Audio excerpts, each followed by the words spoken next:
धन्यवाद साथी शुभम। गल्ती गर्नु एउटा अनुभव होइन, एकजनाले गल्ती गर्नु अनुभव होइन, सिक्नु सहयोग हो। आगामी गुरुवर्ग, अभिभावकज्यू र मेरा प्यारा साथीहरू नमस्कार। मेरो नाम आश्रय न्यौपाने, म कक्षा 3 की विद्यार्थी हो। आज मैले आफूले लेखेको कथा प्रस्तुत गर्न पाउँदा म धेरै खुसी छु। मेरो कथाको नाम राम्रो बानी हो। यस कथामा मैले कथा लेखेकी छु र सुन्दर चित्र बनाएकी छु। अब म मेरो पुस्तक सुरु गर्न गइरहेको छु। यो मेरो पुस्तकको आवरण पृष्ठ हो।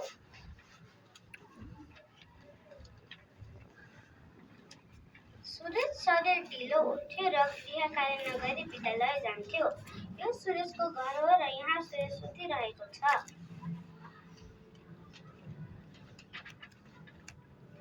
एक दिन शिक्षकले राम्रो बानीको बारेमा पढाउनु भयो। यहाँ शिक्षकले राम्रो बानीको बारेमा पढाउनु भएको छ।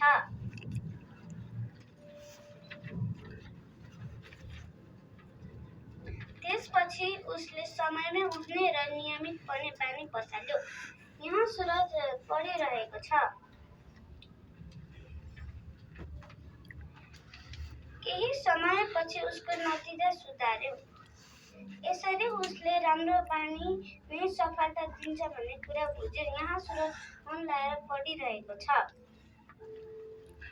धन्यवाद। मलाई सहयोग गर्नुहुने शिक्षक र आमा बुवाहरूलाई धेरै धेरै धन्यवाद। जय आरम्भ। अब म मेरो साथी शशाङ्क केसीलाई बोलाउन गइरहेको छु।